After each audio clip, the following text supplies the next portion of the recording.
Eugene Bareman, City Kickboxing's been a hive of activity lately. Obviously, you got a hell of a lot coming up inside the octagon. We'll get to that in a minute. Guess first of all, a lot of people saw you for the first time in the corner of a boxing card last weekend. Just tell us about that experience and being at Marvel Stadium again in front of so many people. Yeah, no, look, it was a great experience. Apart from the obvious, like all the results didn't go our way, but in terms of the experience, yeah, I was a little bit surreal, given that I never thought I'd be in an event of that magnitude again at the same stadium. So I was like, it was pretty cool to look back at that event and then kind of compare it to that event, and also pass the experiences on of that last event that I had to the boys who were about to go through the same thing, because I think that helped a little bit. But yeah, I was very, very honoured and happy to be a small part of that big event, and Hemi and Junior's fight over there. So obviously, if most people don't know, I'm not the head coach. Doug Viney is the head coach, but he ran into some visa issues getting to Australia. So then I actually had to step up, which was a great experience. You mentioned not all results went your way. Hemi looked very good, only got one round under the belt, and things didn't go quite so well for Junior. When you watched that fight, and I believe they've appealed the result now, or are planning to appeal it. When you saw it live, like what did you make of everything you saw that went down in that one? Look, I didn't have a problem watching it live. When you obviously watch the replay, it's the back of the head. I think it's not really for me to say, but it's for, the powers that be to determine whether that was intentional or unintentional. There's no doubt it was the back of the head. Look, all I can say is that at the time I didn't have a problem with it. Lucas capitalized on one of Junior's mistake, and that's what you do in boxing and fight sports. Your opponent makes a mistake and you capitalize, and I give Lucas all the credit in the world for that. And he with a single punch, he's effectively kind of revived a big part of his career. So it's that's the that's one side of the story, and then obviously now Junior's dreams were shattered in that single instance. So that's the two human sides of the story. So yeah, that's how it is.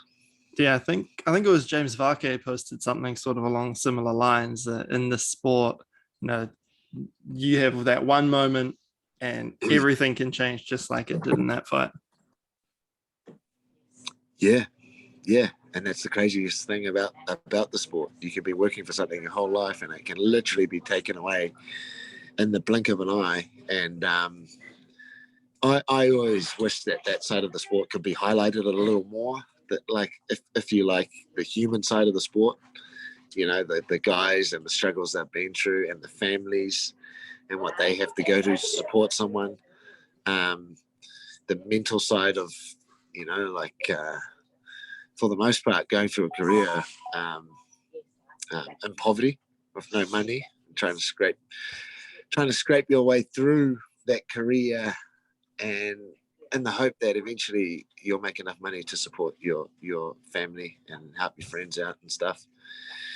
And then it all gets taken away. And man, most people, the average fan just sees the fight, but they don't see everything that goes on behind the scenes.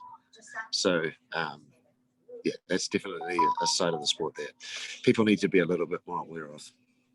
Moving on to slightly happier angles. King in the Ring on Saturday night. You got 4 fighters stepping up this weekend. I know Oscar's the only one in the 8-man. Just how has preparation been for that with 4 guys in different circumstances coming into this event?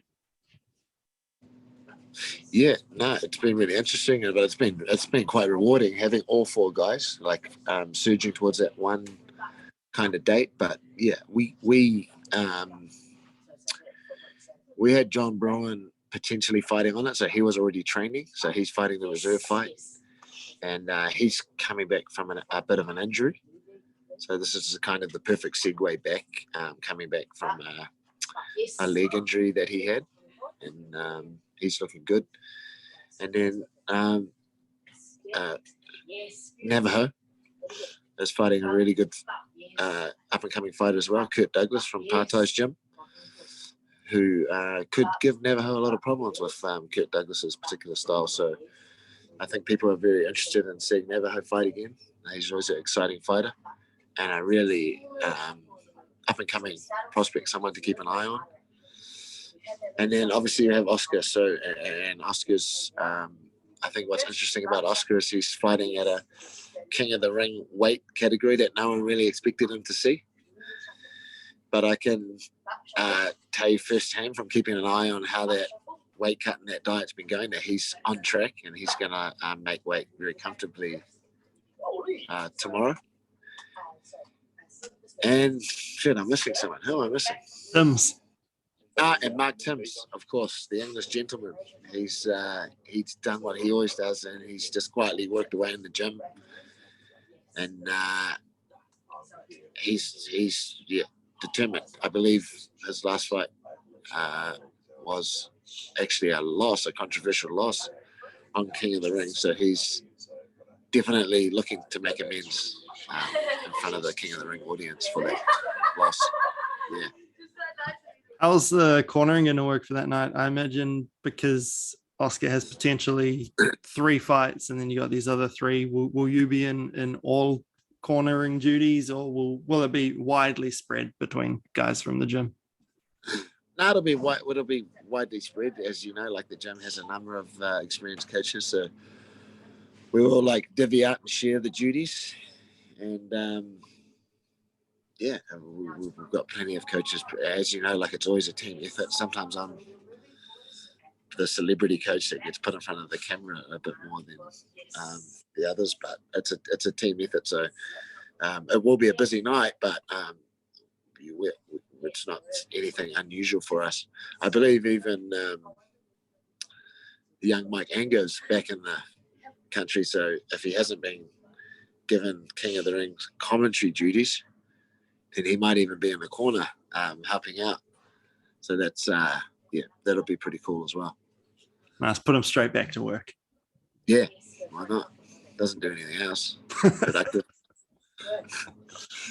Okay, looking more broad into the UFC, huge slate of fights coming up for you guys. I guess just first of all, we would have seen Blood Diamond back in there this weekend. Can you expand a little bit about why he had to push that fight to, I think, the end of July now?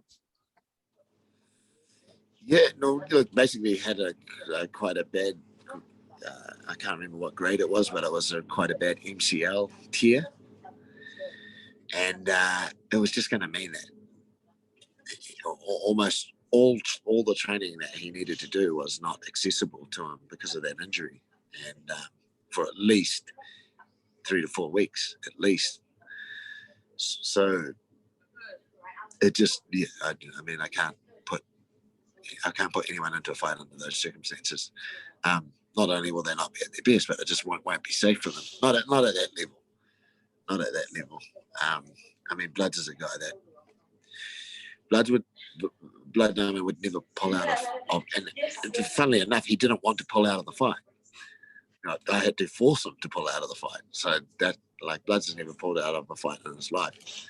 But he's, this is the UFC, so things have to be taken a little bit more seriously. These injuries that you might have previously been able to battle through, with so much on the line, you really have to make the correct decisions nowadays. So he was not able to compete in Singapore, but hopefully he'll be competing as soon as we get word that his MCL is good to go. Yeah. So I believe that fight's been rumored, or the Iridium fight management team put out that it was going to be on Kai's card at the end of July. But as always, you wait for UFC to kind of confirm these things. Yeah, no, that would be great if that could happen. Yeah. So Carlos will be the next guy in the octagon, end of June, a week before the big pay-per-view in Vegas. His third fight in the UFC now. He had that good win last time out. Tefon and Shukwe is an interesting test for Carlos and the style that he brings.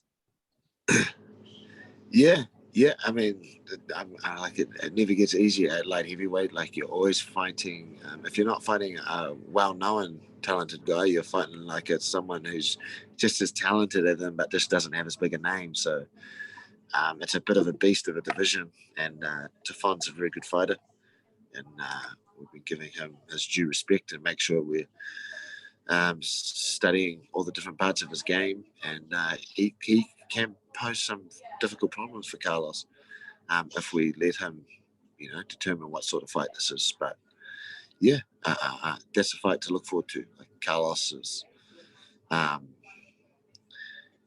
Carlos's rate of improvement is exponential. Like he's an athlete. He's a natural athlete and a student of the sport. So he improves rapidly, very quickly. So every fight that you see Carlos in, he's going to add strings to his bow, and you're going to see something different. Yeah. I know when Carlos signed, I guess the line you guys were running was it very much was learning on the job, and we saw that between his first and second fights. The way he came out in that second fight, a lot more composed, a lot more patient. Didn't go chase the finish and burn himself out. What have you seen in the gym following that last fight that we might see this time around? Yeah, look, I mean, the great thing about Carlos is, if anything, that loss kind of like struck a nerve, as it should. And he has been in the gym continuously. I'm talking continuously every day since that fight. And not just in the gym, like hanging around, just letting the time go by like a lot of people do. Like it's been proper, concentrated learning and effort in the gym. There's a lot of guys that can spend just as long as him in the gym and get nothing out of it. That's more common than you'd think. But Carlos has just made massive improvements in that time between that first fight and this fight. And not just in terms of his technique and his application of that technique, but also mentally. Mentally, every time Carlos fights, he gets stronger and stronger. Yeah. A week later, you have Brad, Izzy, and Alex all fighting a massive card, International Fight Week. Do you go into that one feeling like everyone's coming for City Kickboxing, or do you sort of get that feeling now at the UFC level that you guys have? You're not a secret anymore. A lot of people know the talent you guys have and what's coming. Do you feel like that, and is that welcome pressure for you guys? Yeah, I mean, I think we've made the transition from, like, who are these new guys on the block? Like, who are these guys? Who do they think they are? To being like a more permanent part of the geography, if so to speak. Given that there's some longevity now, like we've had guys at the top for many, many years now. So I think we've made that transition. I think people kind of know what we're about, and they know our team and our coaches and our fighters. And all that does is make it more difficult for us, and means that we have to lift our game and elevate ourselves. So, I mean, that's exactly what we do. We're a pretty determined bunch over here in New Zealand. So, trying to get a leg up and get some sort of advantage over our opponents and the other teams is like something that is like that's constant part of our DNA of our life. So hopefully we just keep doing it. Yeah. I know you've always said that you knew we had the talent down here to reach such levels. How does it feel now to be sort of at the center of achieving what you've always thought we were capable of down this end of the world? Yeah, just satisfying. It's very satisfying. I'm not a guy that likes to sit down and smell the roses too much. I'm I like to just stay tremendously busy and not give myself too much time to think about that. But yeah, I mean, it's satisfying that we are a permanent part of the sport at the highest level, and that when you think about, New Zealand, not just this gym, but New Zealand, you think, well, these guys, they produce great fighters. There's great fighters and there's great talent coming out of this country, out of this region, not just in the, what we typically think are the stalwarts of the MMA world, the Americans and, the Russians and Canadians. Like, there's other parts of the world, other regions where there's a tremendous talent pool, and you never know. You never know when the next champion is coming out of this region, whether it be New Zealand or Australia. It's tremendously satisfying being a part of that. Looking at the fights themselves, Jalin Turner is an interesting prospect at lightweight. He has made a bit of a habit of putting away guys from this end of the world. I think three of his most recent wins have come against Australian guys, a long, rangy guy who can do a little bit of everything. How's that been preparing for that test for Brad coming off a loss in his last one? Yeah, I mean, I wouldn't want to be fighting Brad Riddell off a loss. It doesn't put Jalin Turner in the best position because, just Brad coming off a win is a difficult proposition to deal with in terms of his determination and effort he puts into training and studying and his lifestyle around the sport. And now you got to do it off a loss. So, like, everything there's exponentially multiplied in terms of that. So I wouldn't want to be doing that, but nevertheless, this is the fight. It's it's not an easy fight. Like, this is a young up and coming guy who has some obvious physical gifts that we need to shut down and we need to figure out. And isn't it such a privilege to have a person with 60 or 70 fights under his belt, 60 or 70 opponents, and a lot of those opponents, because Brad is a bit of a short ass, having those same attributes as a Jalin Turner. We're able to call on that experience, the experience of fighting guys with significant reach and guys who are at the top of the world in terms of their stand-up, obviously not MMA. We're able to call on that experience that we had. Brad's able to call on those 70 odd fights at the highest level in the sport to help to help get the better of Jalin Turner. Yeah. For Israel Adesanya, it says, I think, fifth or sixth, depending who you're asking, defense. Jared Cannonier is an interesting prospect in the sense that he hits very, very hard. I mean, if there's nothing else that he can do, he will hit very, very hard. I know that sounds like I'm taking away from Jared and what he's doing. It's not what I'm doing. He's a very good fighter. How have you found preparing for that challenge and knowing that against a guy like Jared, one mistake, like we talked about earlier, can change things very, very quickly? Yeah, man, it's not taking anything away from Jared at all. It's just stating the facts. We have a fighter amongst us who used to weigh a stupendous amount who used to be stupendously heavy and used to play rugby league. And now he lost a lot of weight and fights at featherweight and holds a world title.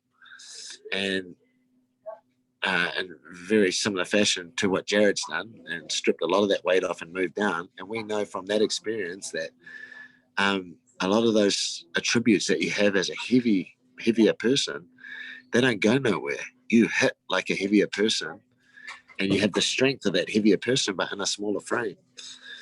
We know all about that, more than anybody else in the world. And,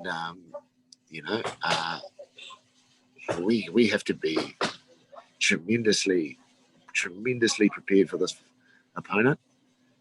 And just like every opponent that we get, we have to have the best preparation and the best camp that we're ever going to have. and we're well on our way to doing that.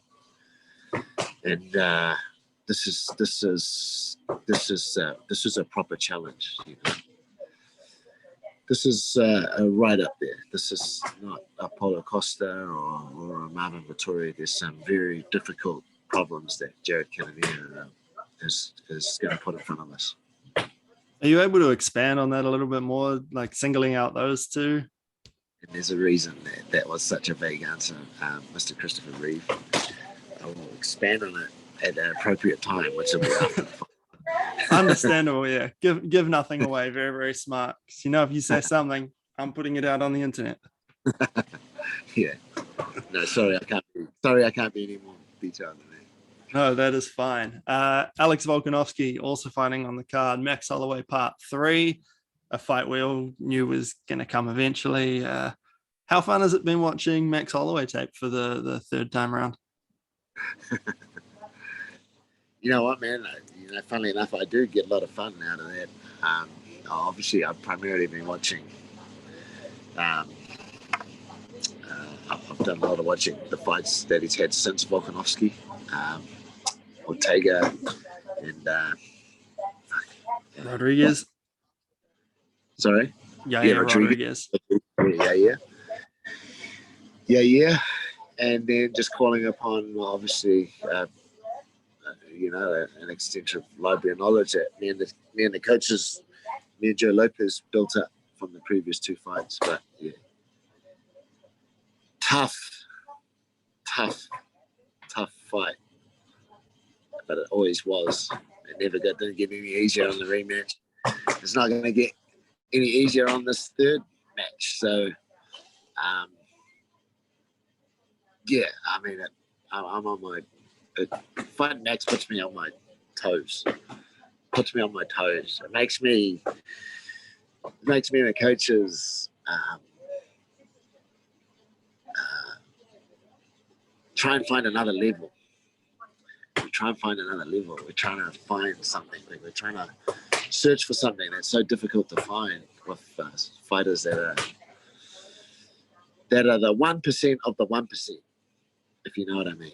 They're the 1% of the 1%. The fighters like Max, the fighters like Volk. I'm sure it's no easy task for his team as well. But it's just hard, grinding work for us. And I'm not talking about obviously the physical stuff, because the coaches don't have to do that much physical work. That's the job of the fighters. I'm talking about what the coaches do outside of all the training, in terms of like trying to come up with something that can work. But we think we've got something. Yeah. Yeah, Again, very vague. No, that's fine. That's how it should be. Don't ask. That's how it should be. When you do come up against a guy like Max for the third time, is it sort of a fun challenge to try and find that one area that you might be able to exploit that you didn't the last time around? Like, he's a very well-rounded fighter, very, very good at what he does, and I feel like there's only very, very slim margins that you can probably pick out that you can exploit. Yeah, that's what makes it fun. But that's what also puts you on the edge, and that's what always, like, is from a coaching perspective, that's what makes you do more. Man, I watched Max fight Rodriguez 5 times yesterday, but I need to watch him more. I need to watch him 10 times today. There's something. Am I missing something? There's something in the first round. I like it. Yeah. I'm the type of person, like, me and Frank will be just talking about something completely different, and then Frank or even Andre or myself will think of something to do with one of the fights coming up. We're having a conversation about something completely different, and then all attention has to go to that, because that is the specific time that we remember it. So now we've got to go back to the videos, and we've got to be like, we need to further investigate that. I think I remember Max doing this, or I think I remember doing that. We have to investigate it and figure it out in the moment before it disappears. I mean, this is what you have to do. I mean, this is just the level of commitment you have to beat someone who's just so good. So it's tough, but it's exciting. Like, it's challenging. It's like really fun. for me or us to fight someone like that, because you have to find, like, you've got to like go out there and find the unicorn. You've got to come up with something that can work, and it's difficult, man, because there's no holes. And then Max nearly proved me wrong, and Max was able to almost make enough adjustments to win that fight when I thought there was no way he could. I thought there's no way he could. I didn't think Max would be able to do what he did in that second fight. I didn't think he had it within him. I didn't think he had the capability as an athlete and a fighter. And he nearly proved me wrong. And we nearly paid for it dearly. But luckily he didn't. He nearly's not good enough in this sport. But what that information, what I garnered from that is that, is even more, even healthier respect for Max and his team and what they do. But we're going to become much more prepared for a lot of the adjustments that we know Max is capable of making, and what I would consider a relatively short amount of time, because I consider months, and in terms of months or even a year or even a two, to be a short amount of time. I'm considering, I think that some of the things in the sport take years and years and years upon years to move. Yeah, I don't know if I just went on a spiel off track, but yeah, anyway. All very informative, though. Yeah. I'm not going to ask about Alex Pereira, because I know that you talked about that with Submission Radio. So anyone watching that, wanting that content, go watch the Submission Radio interview. We'll move on to Kai Kara France, fighting for an interim title at the end of July. That's a huge opportunity for Kai, and just I guess a testament to how he's turned things around after sort of going loss win. Yeah. We there's some, what to us were some obvious things that needed to be taken care of, like technically. There's also like a noticeable, at least from our perspective, mental shift in Kai. Like, Kai has managed to find another level in terms of his mentality and how he approaches a fight, and how he approaches this life as a fighter and a martial artist. And this is Kai's opportunity that he's effectively worked for his whole life. Kai's not a guy who started this sport in his 20s like a lot of us did. Kai started this when he was a kid, like a teenager. So even though he's still very young, he's effectively been doing this his whole life, and he's been trying to achieve this goal, and he's like right there. He's right there. He's like so close. So this is what he needs to do to to secure himself a shot at the title, because this is an interim title, which respectfully, it is a title, but it's not the real title. The real title is the actual title, and that's the one that Figueiredo has. Yeah. Was there ever any discussion about Kai getting a shot at Figueiredo before all this injury chat came up, or was it always going to be, either sit and wait for Moreno and Figgy to play out before Kai got his chance? There's definitely, Kai was in the running with Moreno neck and neck for that next title shot, and then Kai kind of got pipped. Like the fourth fight was ridiculous in my opinion, but the fourth fight, I believe, went to the front of the queue. But then now we're in the situation we are now, where Figueiredo wasn't able to take that fight, and now we're fighting for an interim for Moreno. So, I mean, one person's kind of misfortune is another person's fortune, if you like, and then we're happy to take it. This is our opportunity. I like looking back at that first fight between Kai and Brandon. It was hell of a fight, and what's interesting to me is that was one of the earliest fights on that fight card. Now that they've shown what they can do, they've got the wins, and now they're co-main eventing a massive pay-per-view. I guess, again, testament to what the flyweights are capable of, and particularly these two guys with what they can do while they're in there. I mean, I think since there was talk of the flyweight division being, being ousted, I think that whole division has stepped up and just put a stamp on their place in the sport, and basically just said there's just no way you can get rid of this division. Like the fights are too good, the athletes are too good, the fighters are too good. Like you cannot go without those fights. And man, those flyweights, they're the best athletes in the world. They're the best athletes in the world. They're the guys that if they've got another 80 kilos on top of them, they're picking whatever sport they want to do, and being it, whether it be NFL, whether it be rugby, whether it be the All Blacks or the Dallas Cowboys or basketball, they're doing whatever they want to do. As it turns out, fighting is a great sport if you're a very small person, because it's in weight divisions. So if you're a super athlete, fighting is one of the only sports that is available to you. That's why you get those amazing athletes down at flyweight and amazing fighters and amazing fights. Just because they are literally, those are the Kobe Bryants and the LeBron Jameses and the Michael Jordans. When you're a flyweight, the only sport you ever do is fight a sport governed by weight divisions.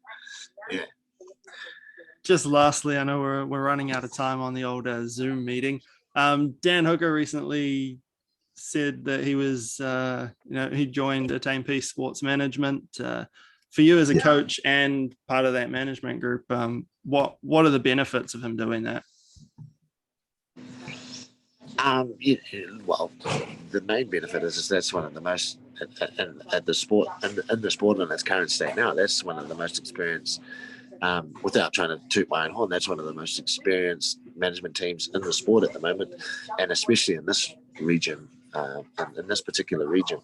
So, using that resource and using that IP that we have is going to be his, the main advantage he has. And I guess, like not being the captain of your own ship comes with advantages. Being the captain of your own ship comes with its advantages too, but it comes with some disadvantages as well. And I guess Dan just got to the stage in his career where he felt that he wanted to get rid of some of those disadvantages. And that's just where he's at with his head. So, I mean, I'm tremendously happy for Dan in terms of that particular decision. I think this is where Dan needs to be at this stage of his career. He needs a highly concentrated effort on one particular thing, and then now it's just up to the team to make sure that he elevates himself to where he needs to be from this point onwards. When are we likely to see Dan back? Is he taking a good rest, or will he be back sometime soon? Look, at the moment, the only thing prescribed for Dan from both me from me and the team as coaches is just rest. It's just rest, and look, and he's had a good rest. And I've seen him. He's kind of gone through his concussion protocols and stuff diligently, and he's back to training. So now it's about getting better, like it always is. Getting better, improving on some of the things that we think need improvement, shoring up a few areas, and getting him prepared to take another fight at the highest level. And so in terms of a fight date and an opponent and all of that, it's still a bit early for us to be thinking about that, but that's not our focus. Our focus is on, at the moment, now that Dan's had a really good rest, is just getting amongst the boys again and improving and getting better and finding out the areas that we think he needs to work on.